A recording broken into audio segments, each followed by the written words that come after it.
What's going on? Welcome into TFEs alongside my husband, Dalen Kelsey Riggs here, hanging out again. And it feels like it's been like a year since we did this to me. Does it feel like that to you? I think it's been like a week and a half, maybe. Or 2 weeks? Well, Christmas week is definitely about a month in most people's lives, and including ours. So yeah, it does feel like quite a bit of time ago. Yeah. It feels like way longer than it actually was that we were sitting down talking about Christmas, sharing kind of some of the excitement and the magic of the season, and then also, some of the hard things that come along with it for a lot of people. And now we're on the other side. So TFE's off the top for you as we sit here on the cusp of New Year's Day. We've talked about like the holiday season. Your boy's ready for January, I think. January 2. Let's just move this. Let's get back into a rhythm. Let's get back into some normality. I guess more because of the travel. I feel like we've just been doing so much, and even still feels that way right now. So maybe today's been pretty chill. Yesterday was today chill. is going to be chill for the travel as I get ready to go for you. pack and catch a flight as soon as we finish. Well, I'll be sitting there with both kids. So yeah, I guess it's my thoughts and my feelings and my emotions. So, yeah, maybe, I guess, for you, it's going to seem more hectic. I think the rest of this week will be a little bit more like what I've missed through this holiday season, which is, just a little bit of chill time. I know you won't be there, so it's not quite the same. And there's not that much chill time with these two little animals, but it won't feel like as hectic as moving them around and traveling and doing this other stuff. So, my thoughts are I'm gonna enjoy the next couple days and then ready to kind of get back into a groove. Feelings are a little. I'm a little bummed that you're gonna be gone. Obviously, this is kind of like we didn't know this was going to happen until last week, so I thought this was going to be a period of all of us kind of sitting around and hanging out and maybe enjoying New Year's Eve a little bit together. So that's a little bummed there. And then in terms of emotions, tired is an emotion, but I feel like I say that all the time right now. I feel like drained. I feel like I don't know if that's even an emotion or a feeling. That's a feel if you say I feel, but yes. Yeah, I mean, it's like it's affecting other things that I feel kind of like, wanting recuperation. I don't know if that really is a thing. Yeah. I hadn't really thought about this much, ironically, till you just said it, given the title of our podcast when we talked about that, that I wasn't ready or hadn't had the time. I feel like usually before we do this, I'll process a couple minutes about where I'm at, what's going on, and kind of like a self-check. I feel like I didn't do that, so I just did it live right there. I'm not sure that came across very good. I thought it was good. I think I echo a lot of your thoughts, feelings, emotions. I think as tired as I am and as crazy as the travel and the holidays were, I'm just still overflowing with just, getting to spend that time with your family early, my family around Christmas, getting to, have Santa Claus come here early and still get to have that magical Christmas with the kids. And then, just soaking up the, magic and also the meaning of this season, with my family when we were in Charleston. And I'm tired for sure. We looked at each other on the flight to Charleston on Christmas Eve, which was the flight was at 6:30. By about 7:00 p.m. while Dace was totally kooking out and wouldn't go to sleep. We're like, we're never doing this again. Dude, time was going backwards. I swear to God, time was going backwards. I would rather take a middle seat flight to Bangkok than that hour and a half flight to Charleston. It was not great. Not a great performance by our little dude. Dace is at the stage right now where when he's tired, he's going to show you how not tired he is. He'd be almost asleep on my shoulder, and then he'd sat up and be like, and you love doing this. You've told the story before. You look insane when you do that, by the way. You look insane. Yeah. Checks out. Which is actually what he was doing, but you're really delivering the real performance. But I don't know if we need the real performance. I've seen it, lived it, got scratches on my face and neck from it, and yeah, he was out of his mind. One time when I thought he was asleep, and then he popped his head up to just show. I know. He's just like, "Hey, I'm still here, guys." I was like, "Dude, I'm over you right now." But I would do it again. Good job, Mom. I changed my mind. I would do it again. You would do it again. I do want to come back to TFEs over Christmas. Go ahead. Keep going. Keep going. Those are thoughts. Feelings are, I feel grateful that we were able to do the things that we were able to do, that we, have the ability to have such a good Christmas and have the family that wants to spend time together around the holidays, and getting to do that with both of our families was really special. I also feel, I guess it's like kind of emotion, like mixed emotions, like especially as I think more, and we'll talk more about the new year and goals and resolutions and things. I think I have mixed emotions, like with this year ending. Like I'm glad this year's ending. This year has been a lot. But I also feel like this time last year, I was so full of like, how could life get any better? How are we going to top this year? I kept saying it. So it's like cautiously optimistic with like hope about 2026, I guess. That's good. I think where as I finished up my bad diatribe there, was listening. Sorry, wait, one more thing. And I'm tired because this is the first time that I've had coffee on the pod. So go ahead. Why did you say no to coffee earlier today? I had just had my first cup then, so I wasn't like ready to run it back again. Oh, I didn't know. I thought you were saying this was the first cup. No, first time on the pod that like drinking a cup of coffee to get through the rest of the day. Okay, well, good. Well, you get to sleep on the plane. Nice 4-hour flight to Dallas. I have work to do. Yeah, you can. It's 4 hours. You can work for a couple hours and take a 45-minute nap. I imagine you'll be all right. You could sleep on the car. You got a lot of sleep options ahead of you. I'll digress. Anyway, I don't have those. Anyway, I think why I'm on this thing, it's like if you look at the month, it's like it builds obviously to Christmas, and now we're in that like the downswing, like the aftermath of it, and then however you kind of approach New Year's and whether you're celebrating or not, that turning the page to 26. I feel like there were so many emotions and feelings and stuff around Christmas for me. Like this is the emotional going down the hill of the emotions. I guess I think Christmas was hard. I think that was like I was grateful to be with your family and we had a lot of fun, but I mean, in Santa coming early for Lyra, we had a special day on the 24th, but then like just leaving her with her mom and then going to fly to Charleston, it was really hard for me. It just, so no matter what we did, like Christmas feels incomplete when she's not there. It doesn't feel the same. It doesn't, we saw all that joy Christmas morning, but then part of that joy is just sitting around that whole day and like our Christmas morning. Yeah. It was short-lived. It felt shortchanged. It felt incomplete. It felt hard. There was a sadness there. There was a longing. There was like all these things. We're also being like, hey, it's cool to see your family and get to share, to see your very old grandma and grandpa and get to see them and see how your whole family does Christmas, which is a scene, White Elephant with 23 women and their own game of just the women's gifts. And then I think it was 17 of the boys' gifts, and then 8 or 9, 10 kids running around. Like that was an experience in and of itself. The greatest cake pops I've ever had in my entire life. That was, I was oozing out chocolate. How many did you have? The over-under's at 17.5. I'd probably take the over. I would too. It was over the course of 2 days, definitely the over. Can't wait for this juice cleanse. Necessary. It just felt.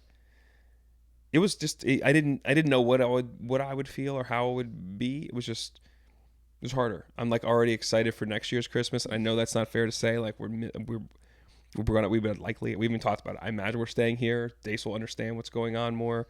Lyra will be at home. I know that means you're missing. It's like we can never have the same. We can never have our cake and eat it too. It seems like you're going to be missing parts of your family and what we just experienced this past week.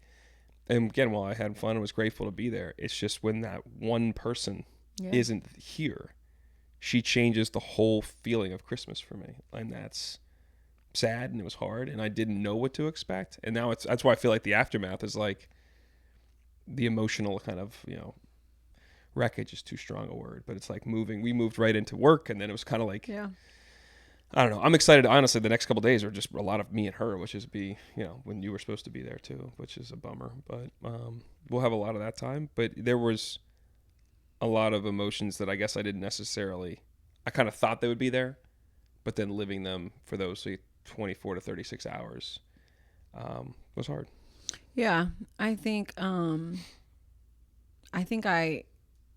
not like I expected it more because you said you expected it, but I feel like every time we're with your family or with my family and she's not there, you just feel the the like longing of like knowing that she would like love those experiences, and obviously is, having different fun experiences with her mom at that time. But like, I think about all the kids running around in that chaos. It just, she hasn't had that chaos of a family, and then what it feels like for us and for Dace to have her there too, because Dace obviously talks about her all the time now. So yeah, that's a different level to it that unfortunately is going to be part of our every other Christmas, which I can't quite put into, not even put into words. I can't, as much as I feel it and can understand it, I can't fully grasp what that feels like, Yeah. so I can empathize with it and I feel it in my own way, but I can't actually, feel it in the way that you feel it. And we talked about it that day and days after. And, fortunately next year that won't be the case. There's that, what is the Gwen Stefani and Blake Shelton? Is that the song she always had me? I think it's those two. Well, you make it feel like Christmas. And she always plays that. And it's like our song. And she sings Daddy instead of Baby. I love it. And now Kelsey is God. Right? Yeah, a gift that came from Kelsey. Yeah, instead of God. Yeah. A gift that came from Kelsey. Who won that? Who won that exchange? Wow. But that's been our like thing the last couple years. She brought that up maybe 2 or 3 years ago. Like, this song makes me think of you, Daddy, and that was really sweet. And we've all listened together all the time and dance around and whatnot. And I think that song will carry a different meaning now. Like that's it when she's not. Yeah, she makes it feel like that is. Yeah. It's one thing to say it, but then to live it and her not be there was really, really freaking hard. And whereas still, yes, I had a lot of fun. I did make your dad watch A Christmas Story right when we got there Christmas Eve. What was that like for you? Because I thought that was kind of cool that you guys got to watch it together. Well, it's funny. What was it like for you as we asked you a million questions and nobody was paying total full attention and it was a different experience? But to get to do that with my dad, which is something meaningful to you. Well, this is what I think is interesting about, because this is me and my dad did that for years. Like that was, whether I was a kid, when they started running at 24 hours or all ran at 8 o'clock, whatever it was, we would always watch Christmas Story at some point on Christmas Eve in the last, 12 to 13 years he was alive, like through my late teens into my 20s. And even in the lead up sometime to Christmas, it would be on, and we would, wherever it was on, it's one of the greatest rewatchables. Remember where it's on in the movie, we would tune in that Christmas period and watch it and have the same laughs. The thing about watching that movie, though, is when you're a kid, you identify with Ralphie and his mission to get the Red Ryder BB gun. When you're an adult, you listen to the narration. The writing in that freaking thing is so great. Like, there are so many amazingly written lines that are hilarious, but what they require you to do is listen to them. And the Riggs family doesn't really listen to movies. I think Brienne does. I think your oldest sister does. That's why I always ask her what happened. Yeah, the rest of y'all don't listen to movies. Like you're tangentially watching it, you're taking it in. So it was a different experience because I'm laughing, and I want to share with him. I want him to get it, and he wanted to but he's just not listening. So you ain't gonna get it. Like it's almost like you're watching the images, so you're seeing what's going on in the movie. But to get the movie, you got to listen to the narration. What's on the screen is not the thing for the adult. So. That was different, but I didn't really care what any of you guys were doing that night. I felt like I came in, I was gonna watch the show. Unless you guys you and your mom wrap presents. I was cool that he was willing to let me do that and kind of try to share it with me. But it was a different experience, but it was fun. Yeah, it was cool looking over and seeing you share that with him, albeit all the questions and me and mom chiming in. And questions are fine. It's just, again, you can ask as many questions as you want.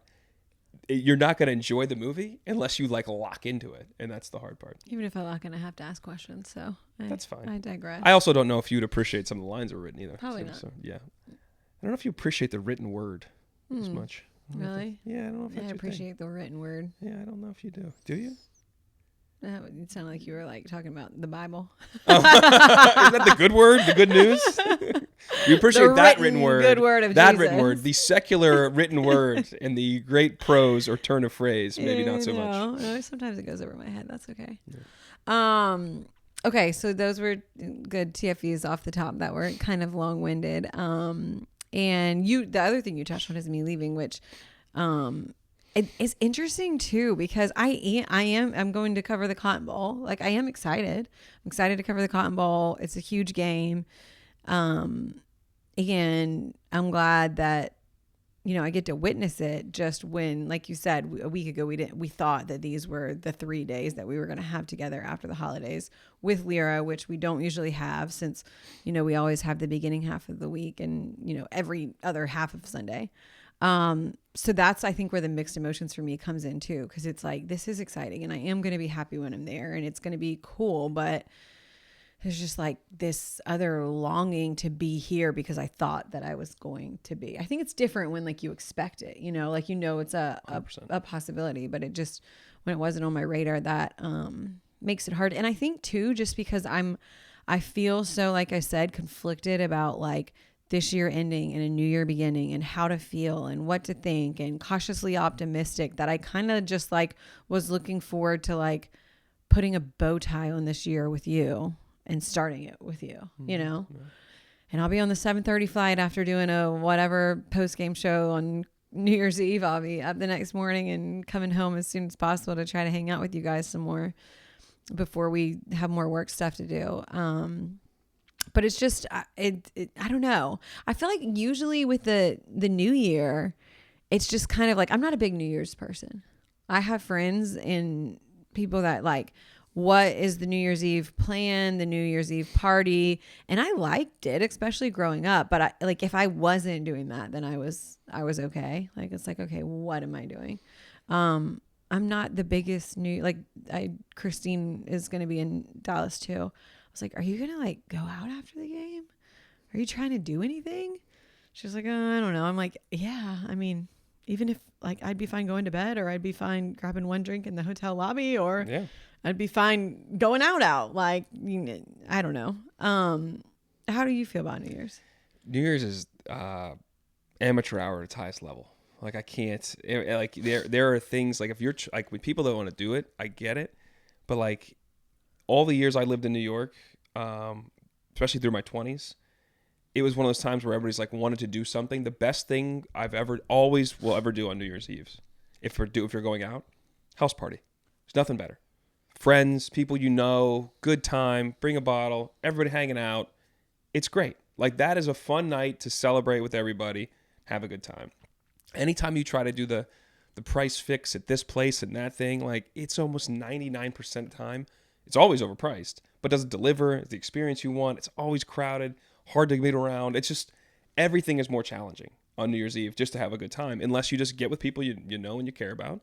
Big group, small group, just you and me. Any one of those things, like those scenarios, I love it. It's a good night time to celebrate and have fun and maybe be reflective, especially if it's a smaller group. And I like reasons to celebrate with good friends. And then we don't have many as adults where you can prioritize that. So doing it in that like fashion makes sense to me. When you're trying to do it like these price fixed, I just feel like it's just such a waste of time. And you have so many people that don't, there's just so many bodies. And I am mostly looking at this from the lens of going out in New York City when I was younger. I don't have any clue what it's like in Fairfield, Connecticut to do it. I imagine you're going to have a bunch of people out that aren't normally out. You have a couple college kids, maybe they're around. I don't know. It just doesn't appeal to me. The one exception is we went to New Orleans. This is like 15 years ago. For New Year's Eve, my buddy, Marcus was there. Corley was there with their Marcus's now wife, Corley's then girlfriend at the time, who I didn't really like that much, and apparently became really clear at dinner. Oh God! Apparently, I was a little too obvious with my cards. Like, wait, you brought her? Like, I couldn't. I was surprised she was coming to begin with, and then I guess I made my feelings too apparent to the group. Not the best, but not kind. We did have a great night out that night. On Frenchman Street, there was some like price fix. It worked out in line like one of the party capitals of the world. You thought it'd be a disaster, but it takes like the research and time to find the right place or the right thing that's kind of off the beaten path that might be okay. And it worked, and we had a good 2 hours. That's like all you could ask for is like a good 2 hours. So no, I'm not a big New Year's person. I much prefer to keep it easy, hang with some people you know and care about. I feel like it depends on what stage of life you're in too. Well, that's true for sure. Yeah, and also I do think that like being a single girl versus a single guy is kind of different as well. Because like you were single for some of those times when you're talking about house parties, or you were in a relationship at that point. I don't know. In my 20s, I'm sure some of them I was single. I mean, I didn't. Yeah, some I definitely was single. But yeah, we just had a great time. I just was curious because I feel but those are good. Like that's the house party when you're single. That's like the best time because there are gonna be other single people there, And it's like, Depends on how you're big already the house connected. party. Yeah. Well, I mean, house party in New York's apartments. There's 10, 20, 30 people. I think Goki one year had like 60 people. It was bananas. Oh But wow. that felt too packed. But we all had fun, but that felt too packed. But I think you can, yeah, I enjoyed the house. When I'm thinking back, my 20s, yeah. If somebody had a house party and I was single, like that is the way to go. Like, Okay, let's maybe we roll. don't talk quite as much about with a smile on our face about Let's how much you do it. enjoyed Let's run those it back. house parties when I was single. Oh yeah, that one house party that New Year's Actually, I don't Eve. have a specific one in my head. I'm just thinking about. Oh, there were too many single house parties that you enjoyed. Well, I had a good time in New York.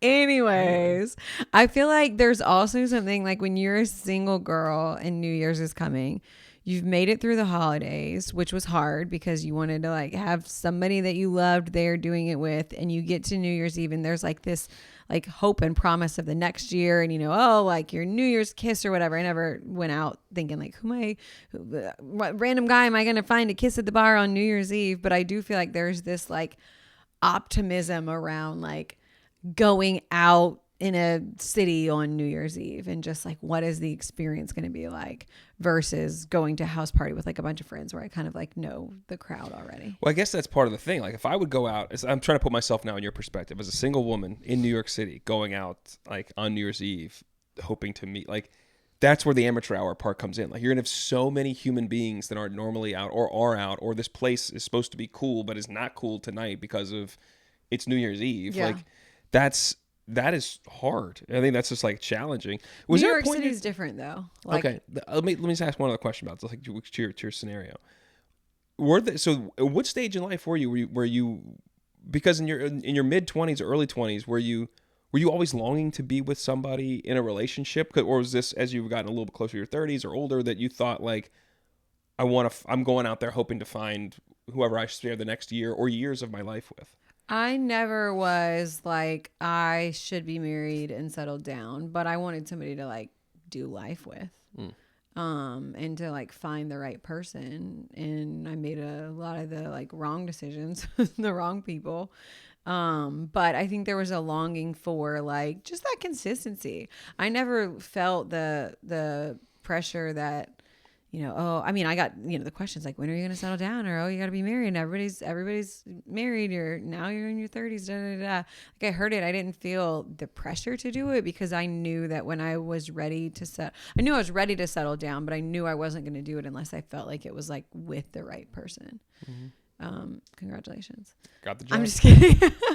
Against all odds. So against all odds, even our own odds, whoever saw it coming.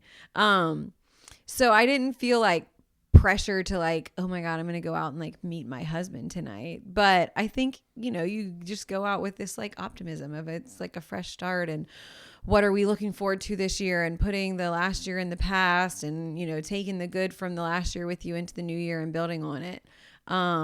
So I think it was like late 20s, early 30s where when I did go, I didn't feel pressed. Like I have to go out to like, cause I'm going to meet the like, love of my life or the next man. But if I was going out as a single girl, I was excited because I think it was like this optimism of like, well, this is going to be a fun night cause I'm single. I'm with my girls. There's going to be other guys. Like this is, the adventure that we're going to have. There inherently is a little bit different. I think about how just, let me back up. Ask one other question before I answer that. Then, do you think some of the social pressure is being from the South, being from Charleston, in terms of like people getting married earlier? Like, do you feel like you were getting a lot of those questions, or did you feel like you had to find whoever to do life with because that was kind of what was expected of you? No, I didn't feel like I feel like people talked about it. I didn't feel pressure to do it. I felt like, a lot of people that I grew up with were married younger and having kids younger, and there was certainly some like envy of that because like I've always said like I had when we were talking about rings, I had no idea what kind of ring I wanted. I had no idea what kind of wedding dress. When we have a bigger wedding one day, I have no idea what I want it to look like or what I'll wear or the colors, or I never pictured my wedding.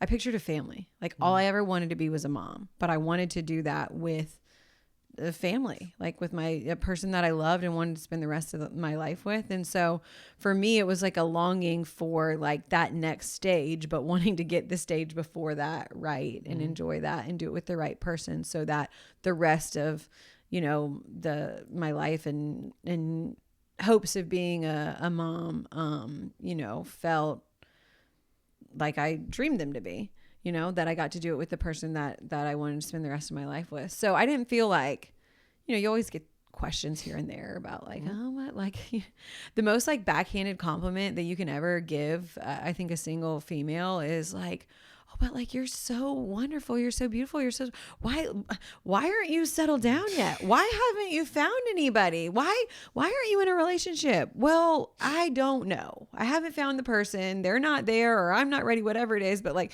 you think you're complimenting someone of like, how could you not be in a relationship? How come all the guys don't want to be with you yet? And you're like, thank you for reminding me that I have not found the person that I think I, you know, deserve to have in my life yet. I appreciate that backhanded compliment and reminder of it not going the way that, you know, you foresee. It's just so different.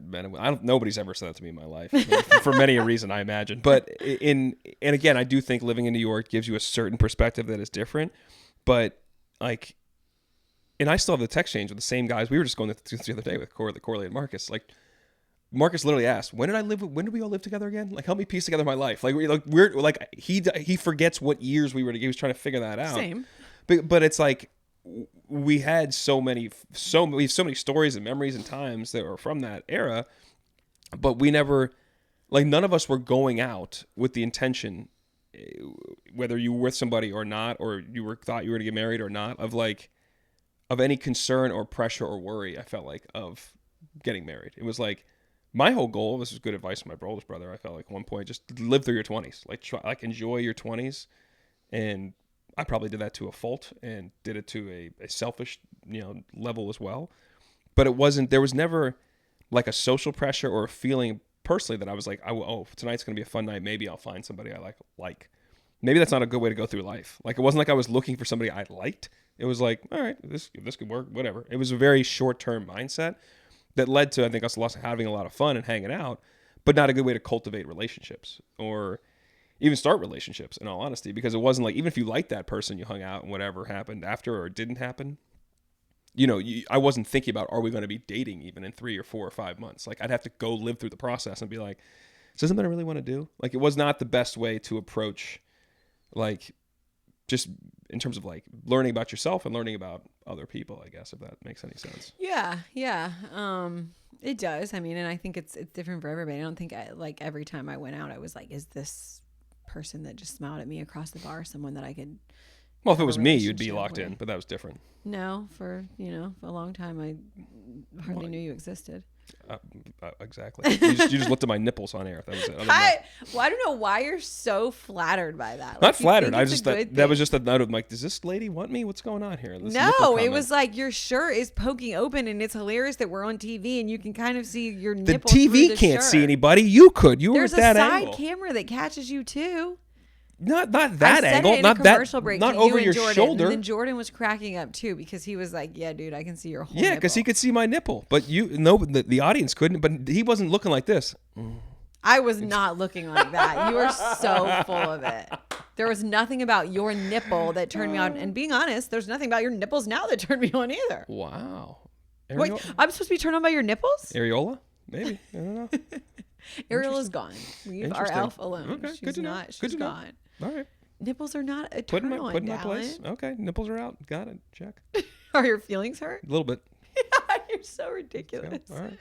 Continue your thought. The nipple story. I forgot what I was even saying. I did forget what I was saying. There was something else I was going to say though. I just think the pressure, the perspective by which we lived our lives through our 20s, I think is so different. It's interesting to me just how different it was. I think part of it is gender, part of it is who we are, and part of it is where we are. I imagine all those different things. It's just, I find it interesting, just like, I never had contemplated some of the things that you articulated already in this pod. It never even crossed my mind. When you were single, did you ever like, because I think this is a thing for like a girl who's been single for a while, like at some point you're like, I'm not going to meet somebody at the bars. Like, this isn't happening. So then you're like, well, how am I going to meet somebody or where? So I'd be like, I mean, maybe on this flight, I'm going to sit by the hot guy and we're going to like fall in love. Or maybe in the airport, I'm going to see this person. Or maybe when I go pick up my to-go food, there's going to be somebody there and maybe I end up like, it makes you think of different possibilities of like, well, maybe this would happen. And then every time it doesn't, and you're like, this is stupid. Where is this person? You know what that's the male equivalent of? Will you guys do that? I think this waitress is really into me. Let's see if I can get this to go down. Which the waitress thing, it can be accomplished. Yeah, kind of like you being like, oh, she looked at my nipple. She thinks that's a turn on. The waitress thing has been accomplished. The bartender is a whole different animal. And guys that think like that bartender's giving you some love, like that's the thing. Like, I think I'm going to go back to this bar. Yo, this girl Megan really into me. Bruh, she's not. She's into your tips, into making you feel that way. It's one step before being a stripper. That's what it is right there. when you are at a bar with a bunch of young dudes running around and you're hot, you're doing it in a very clean, professional manner. But it's the same MO. You make that guy feel good about himself. You make him feel wanted. He will keep coming back. He'll keep giving you money, and he in his head thinks this is going to work out. It's just as fanciful and as stupid as some of the things you were lining out there. I made a lot of money as a really bad bartender. There you go, babe. I hardly knew how to make any drinks. You still don't. There you go. You're not wrong about that. So there you go. Just settle for a vodka soda. That's so much easier. Okay, so that's New Year's Eve and the promise of what lies ahead. Wait, real quick on that one, where we've come full circle. My New Year's Eve now is going to consist of a champagne toast with a grape juice toast for Lyra, and can we stay up till midnight? We're going to try. Do you think you're really going to try? If she can, I mean, I'm not going to force it. Like, granted, the football game is on. Like, I told her last night, I was like, well, baby, we're going to go multi-view. We'll have the football game on one thing. We'll have the Times Square stuff. Now, she's excited to see Times Square because she still doesn't understand the concept. She's never seen it yet. Yeah. But every time we go to the city with her or stay overnight, we stay in Times Square because she loves it. Yeah. So last night even, she's like, are we gonna see the Disney people? You know those bootleg Disney characters down there? She's freaking obsessed with them. That's what she thinks you're going to see on New Year's Eve? Yeah, she brought it up last night. Like, the Disney characters and be there. I'm like, baby, I don't think you understand. There are a million people down those same streets that you've walked on. There's a million people down there. Yeah. The ball's dropping. There's musical guests. There's stages. There's lights. There's all this stuff. You'll see it. But trying to describe it, you can't really describe the scene. Although she's seen it and walked those streets 10 times. Yeah. It's gonna look totally different. Exactly. So, but I think it's cool for her to actually have, because when I was a kid watching that, until I lived there, yeah, you have no concept of what that place is like, and remember she'll have a Y2K? concept. Oh yeah. Did you hold your breath when it turned? No, but I did. Apparently, I was like, is the world gonna end? I was accused of by the girl that became my girlfriend later in high school, because we were sophomores growing up when this happened. I was accused by her later of following her around all night trying to get a kiss when the ball dropped. She claimed that I just happened to be on her 6 a lot for like the 11:30 to midnight window. I don't recall that at all. I don't think that's true. I love this story. But yeah, that was a claim made by her at some point when we started dating the next year. I was like, what? Like, her perception, I think, was a loft. I'm trying to remember when my first like New Year's kiss was. But that was Y2K. For me, that was Y2K? that year, and that was, that's part of the reason I remember that, is that was obviously a big deal. Yeah. And then I was accused of this blasphemous thing that I just wouldn't do. I was with my parents on that one, and I remember the ball dropping, like looking over, and like, okay, the clock's still working. Like, okay, the TV's still working. Like, we're good. Yeah. I didn't understand all of it. Wait, anyway, so yeah, real quick with the finished Lyra thing. So we're gonna have multiple screens, but the game is going on. Yeah. So like, if that game's compelling, I'm gonna stay awake. I wonder what she's going to be doing. I don't know. You're going to watch my post-game show? We'll put it on in bed and see how long we make it through that. Okay. Yeah, there you go. Appreciate that. Locked in, babe. Appreciate that support. I've watched a lot of your late night 12 to 1 a.m. ACC network shows this year. What are you talking about? Yeah, that's what I said. Appreciate that support. Yeah. How much money would someone have to pay you to go to Times Square on New Year's Eve? Dude, my buddy Jeremiah went there. I remember we were in school, and I remember coming into the room. We all lived in the same house. Basketball team all lived in one house, and this is probably my sophomore year, so his junior year. And he walks in, he's like, "Yeah, I'm gonna go down to Times Square." And I was like, "What?" I almost like fell out of my chair. It's like, "Are you kidding me?" He's like, "Yeah." He had friends in town from Georgia, and they wanted to go, and he was like, "Yeah, it'll be cool."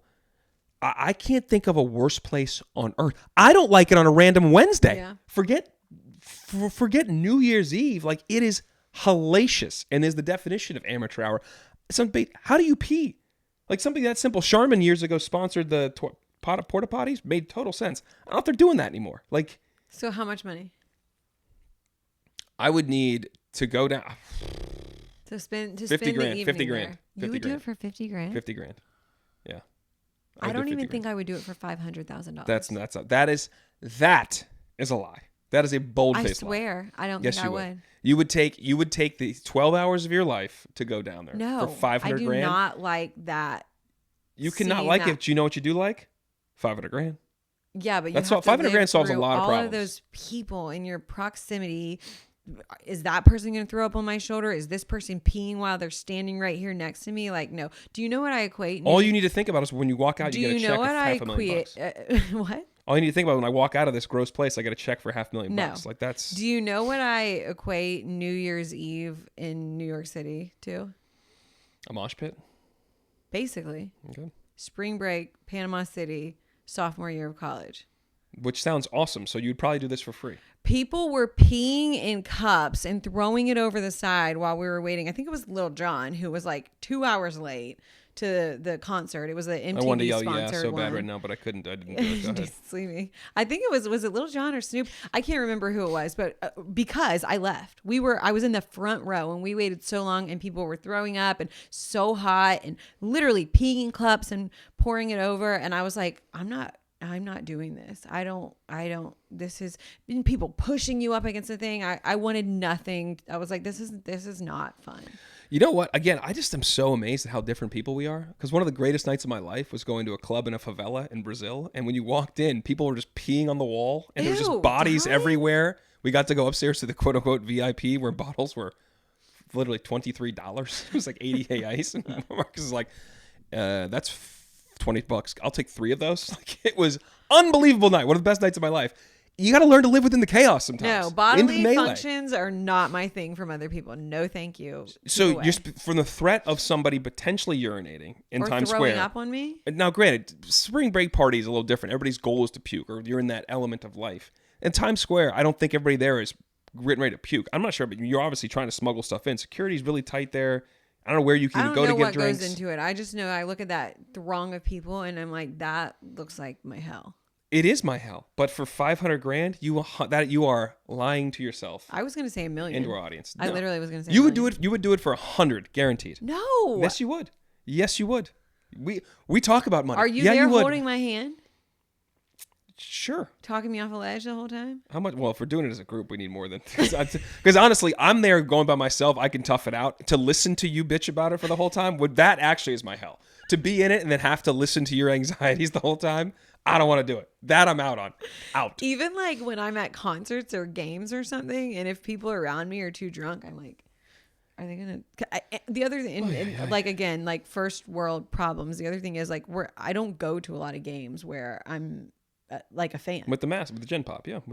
Whether it's we're saying Gen Pop, whether it's you're in a suite or anything else, we're saying anybody that's going to a normal seat. I'm working and I'm not in a normal seat. So then when you're in this and I'm also like, how would I get out of here? Like I'm crazy. Yes, I'm aware. So I'm saying like, yeah, okay, let me amend that. To go with you, I need probably $225. Like to go solo, 50 grand. 50? Fine. Yeah, I can go suck that up. I hate it. I'm opposite. I'm like, okay, solo more than 500,000. With you. 250. This is what, again, we just couldn't be more different people. Like, you think me being there makes it better for you. It does. All it does is misery loves company. You're my safety blanket. That I won't protect any of these things. Well, in this case, you sure as hell aren't mine. It's not making that experience any better. Just whatever. Let me survive it. Let me get my check on the way out. Deuces. Your safety blanket for a lot of other reasons. Absolutely. Okay? Yeah. We each have our things. You got a compliment. There you go. There you go. Okay. New Year's resolutions. Are you a resolution person?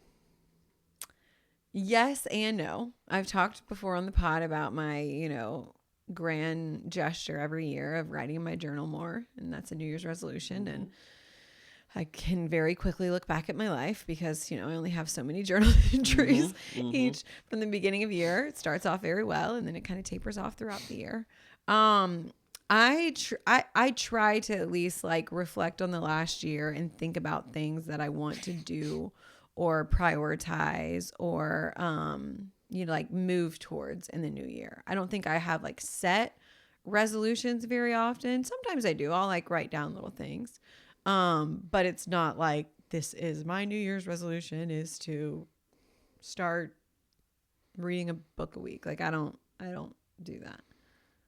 Yeah, for me, I we obviously have talked about goals a lot on this pod, and I think setting those goals and trying to start to make movements to those goals, like it's kind of the same thing. Why would it does not behoove me, or it's not productive, and I struggle when things aren't necessarily productive, to wait till New Year's to do something that you may have thought of 2 or 3 or 4 months ago. It's a waste of time to me. It's also, it seems like a signal of, are you actually going to follow through? Like, why wait for this period of time? Now, if you take stock of something and you're sitting here and being like, all right, I'm going to make these initiatives to do these things in a certain way, I get that. And that a lot of times I think those are more like personal and or like sharing with your partner, like, here are the things that I really want to focus on doing, and that's cool. I think it's performative when people are like, here's my New Year's resolution. I'm going to do I'm going to go to the gym for it. I bet those things performative. I think if you would track the amount of people that actually follow through on those things, I bet you that number is pretty low. Yeah, but I don't think that means it's performative. I think people have good intentions that fall short. That doesn't mean you're doing it for somebody else. Yes and no. Just like, but like, to me, it seems like if you're going to do these things, you could do them at any point in time. And I guess that's why when it's like, what's your New Year's resolution? Like, I don't really have one. I feel like we've already talked about these goals and stuff that I want to enact more, or we're trying to make steps to doing these different things, and that's really important to me. I don't think that like making a resolution like matters. I think for me it's more like the restart of it's part about our career and my job, and like, okay, we're turning the page into conference basketball season. There becomes more of a rhythm here. It's like when I turn into New Year, it's like, all right, we are refocusing. We had our fun in December. It's like back to work, and it's a grind till Final Four, and that's how life has always been since I've done this job, where college basketball is a central piece of it. So for me, it's more just like a marker of, shit's about to get real, for lack of a better term, like professionally, and like, here we go. What is the difference, in your opinion, between a New Year's resolution and a goal? Well, the resolution, again, like I said, your goals can be set at any point in time. And what are we trying to do, and why are we striving to do it? When people are like, I want this to be a New Year's resolution. Well, if you thought about it 3 weeks ago, just start doing it then. So it's just the timeline for you. If I feel like say it's that just I'm like doing this in January, that's the difference between a New Year's resolution and a goal. If you're waiting around to do anything, I don't understand that. If you're waiting for the new year to turn over a new leaf, I don't understand that. If you're sitting here now because it's a reflective time, like we've talked about, you're getting introspective, and you're like, well, I'm going to make these efforts. All right, I get that. Go ahead, do your thing, and I by all means hope they work. And maybe the resolutions are more. Maybe it's a goal. It doesn't. The term there, I guess, doesn't matter as much, because it seems like you're going through the same process now that maybe you would have in June, if it was a different event or a different something that happened that made you think about something, that made you want to kick into gear, or want to dial something back, or want to change something, which is, I respect that at any point in time.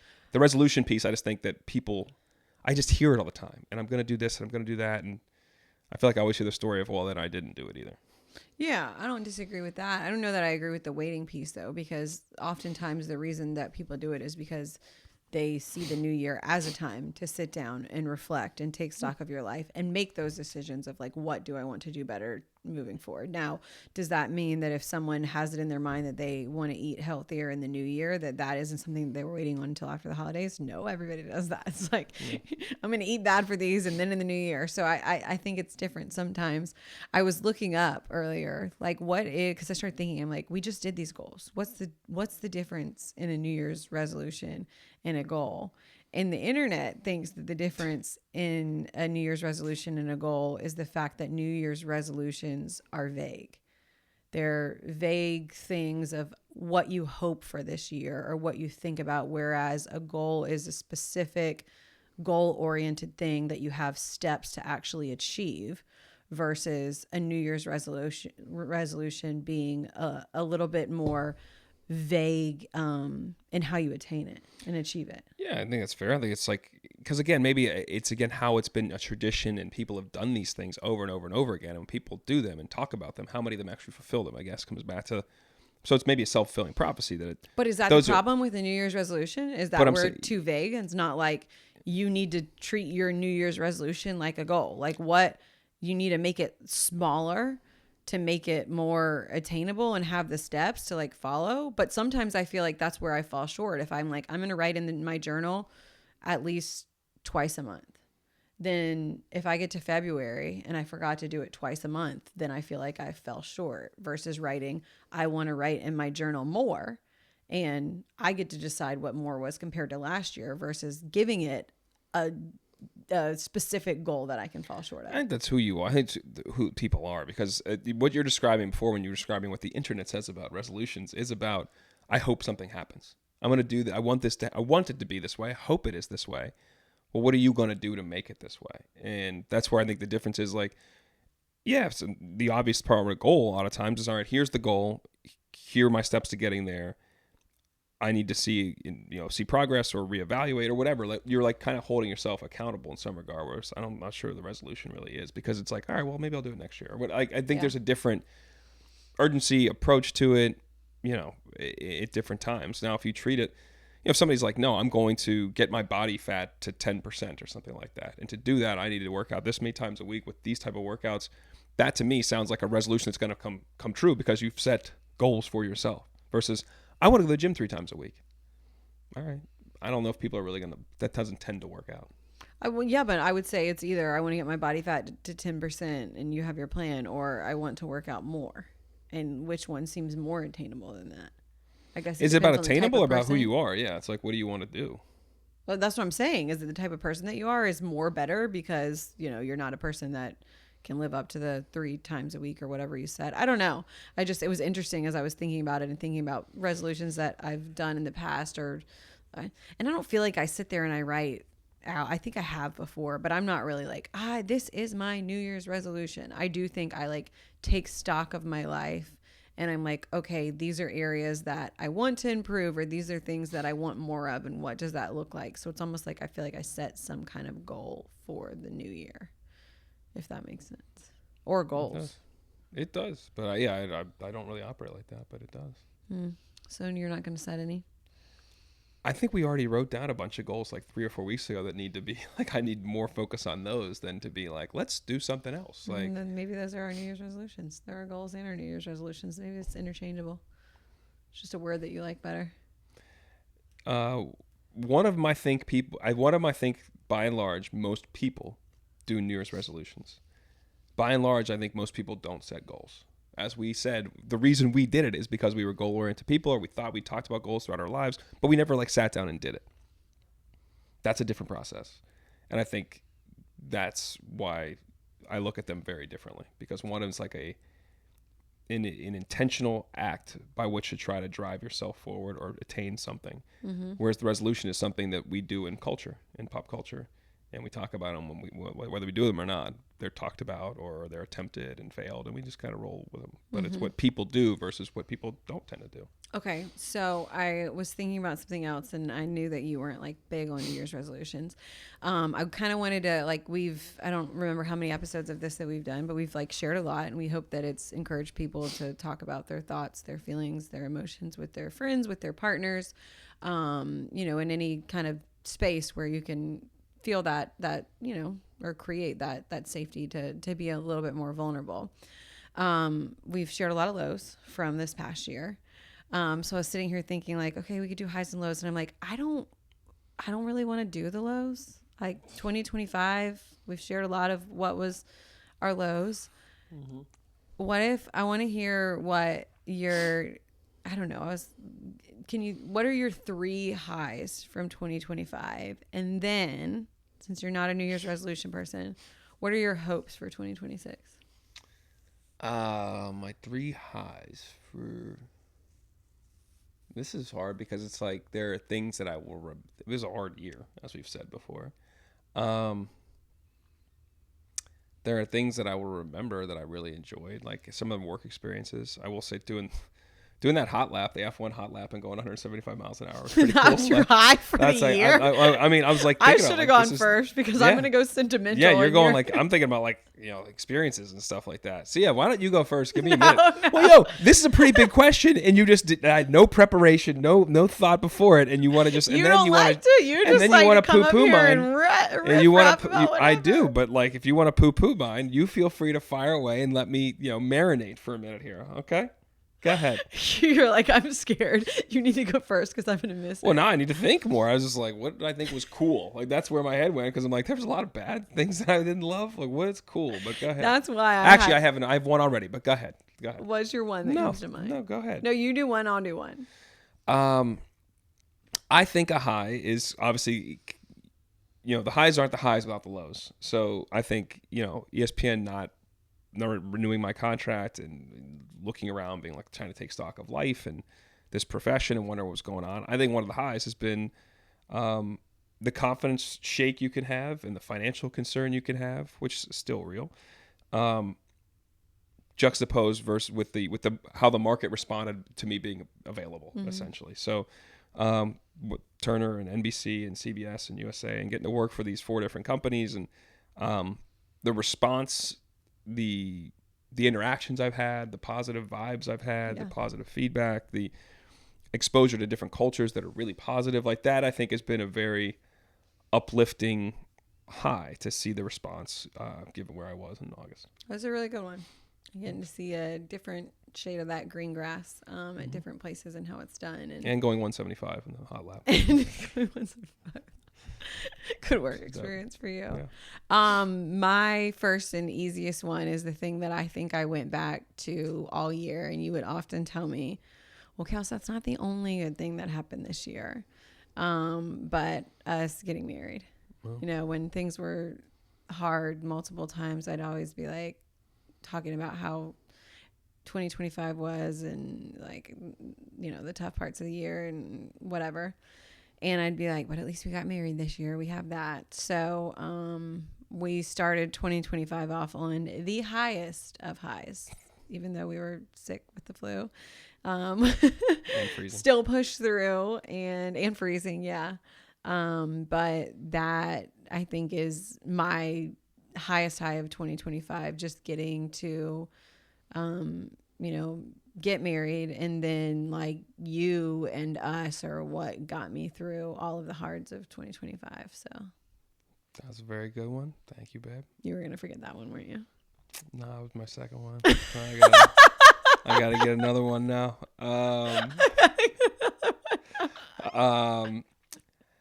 This one's a little, it's weird because again, the part of the challenge in our life right now is having help with Dace primarily. It's having, whether it's community and family here, or finding consistent babysitter, nanny. That we have not done that. Now we have. Now that said, there have been people in his life, in our lives, that have been instrumental to allowing us to even function as we do. So I would say like one of the highs has been, and I've said this to other people, like, is finding those people, primarily Miss Denise. And like she's been awesome. And, she's been helpful in so many different ways. And it's also helpful for Dace's growth. And she's been great to Lyra, and like to have that type of person in their life that's there to help nurture them, grow them, and support them, primarily Dace, has been huge. So although I think we need more structure around some things for us,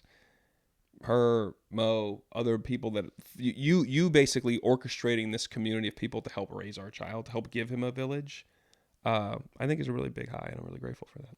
That's a good point.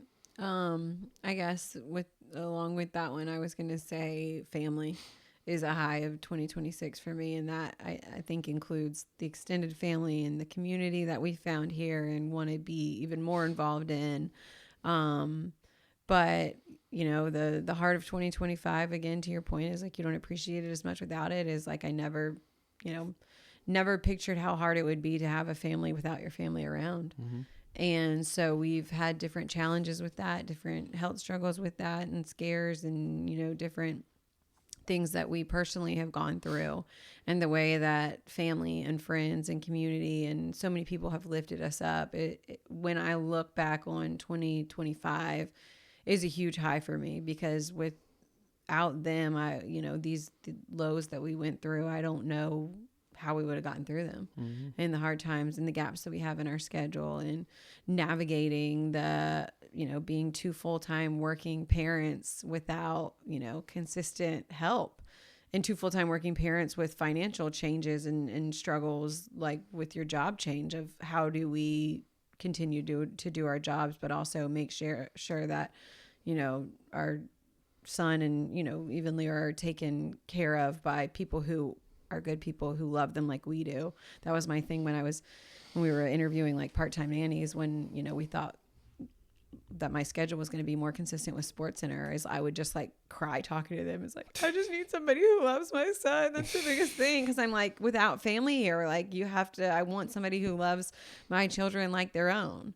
Cause when you're family, like I've talked about it before in different ways, but like when it's family, you can't help it. You just love the child and will do anything for them. When you're not family, you make a choice to be in that person's life and you get to love them. And that's a privilege that I'm so grateful that we've had a lot of people here that have stepped up, and then our family that has loved them the way that they have to. Good one. Very good one. I will end my, how do I articulate this properly? I think in a very challenging year with a lot of different emotional, financial, work, all these different things that have happened here, health, all these different things. You've done a great job of like navigating this stuff, and us as a couple. And you not yell at me. You would like me to do more of this. Maybe that's a hope in 2026. You never let us go to bed mad at each other. And I think that's important. You will always make sure that whatever we're dealing with, or whatever argument we may be having, that we go to bed either maybe not fully resolved, but in a place of gratefulness, grateful to be next to each other, grateful to be with each other, and figuring it out together. So I think that actually helped us have more highs, or helped us have more good days after bad days. Because you great job of stopping one bad day or one bad experience from becoming another and building up these things. So that's a pretty big high that I think you kind of forced us to have. Speaking from experience, a couple of days ago, we were angry and annoyed at each other, and we were laying there not talking, and I'm like, good night. I love you. See you in the morning. I'm going to give you a kiss. And then you come and you kiss me on the forehead, and then we cuddle, and then we start talking, and then we say sorry. It's just that small, like notion to just say something, I feel like goes a long way. So I think, that I appreciate that. It's a good one. It's my parents. That scene that I just acted out with "good night, love you, see you in the morning" was like me and my sister sharing a bed in high school and fighting and kicking each other and being so mad about something and laying there in silence and being like, "Good night, I love you, see you in the morning." Because you never go to bed mad. Tomorrow's never promised, and you always tell people how you feel. And that doesn't mean that you won't have regrets in life, but then at least you won't regret that. So, that's a good one. Thank you. I like what you said too about how it takes one thing from, becoming the next thing in a bigger fight and carrying on. What's my third high? My third high, I was trying to think of like things that we did that were really special and significant. And, unfortunately 2025 didn't have any European vacations for us. Did not. It didn't have a honeymoon. Had a Disney vacation though. That's where I was gonna go. Actually, wow. As much as I am not a Disney person and was begrudgingly just stomping around. I wasn't stomping, but the first day through the heat and the people, again, mass people who's gonna puke on me, whatever. Just kidding. Wasn't even that busy. It was hot that wasn't first even day. that busy that there, but go ahead. And then we saw Ariel and Lyra lit up, and I was like, oh my God, wow, this is amazing. To do that and have that experience with all of our family, and not just Disney, but to stay at the house together and like just that's like a core memory that we and the kids maybe not Daisy's too little, but will remember forever, to get to have that time, and our family's taking time out of their schedules to make it work when it worked for us and survive the heat and everything. That I think was really, really special, and definitely a high, although I can't wait to get back to, exotic vacations for us one day. The last one that I'll kind of tack into that, because I was trying to think of like, what is one of like our moments that I loved the most last year. And honestly, what came to mind was that date night that we just went and sat on the beach. Oh yeah. It was just so peaceful and serene. And like when we want things to be so like grand and special, and as we sit here on our anniversary and we've talked a lot about what that does or doesn't look like that was special. It was just special to just like be there and soak in each other and be disconnected. So that was a high for me too. Yeah, I could go for that beach day right now. It's pretty nice.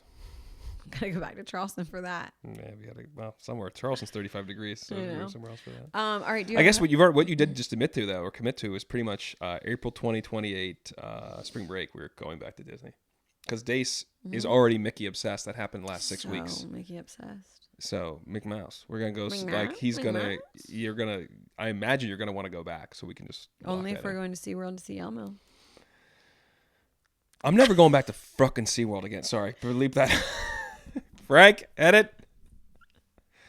That was the hottest place on earth. That was the 9th level of hell. That was brutal. And you guys did no planning. We're just walking around, missing shows in the 110 degrees, blacktop. I had a great time. There were no shade. Disney was the exact opposite. There's shade everywhere. Things are cool in different places. Nothing. We're going to see Sesame Street World again. What are your... You got a hope for 2026? A hope for 2026. I have a boatload of hopes for 2026, I feel like. How do I sum this up into... I don't know, because I don't know if there's a way. Like, there's...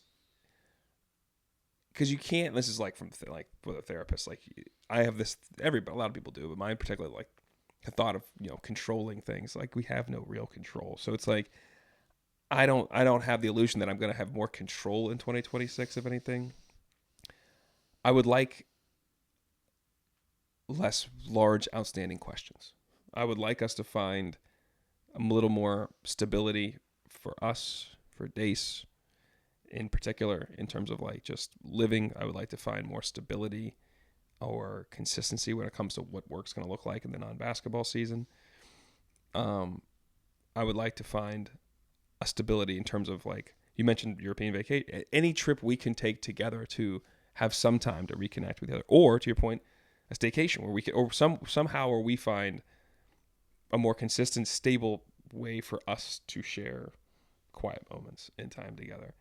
And I think within all that, though, there's like a drive to do different things from a financial standpoint, from work life. So it's like, how do those two things kind of coexist? And I think it's a little,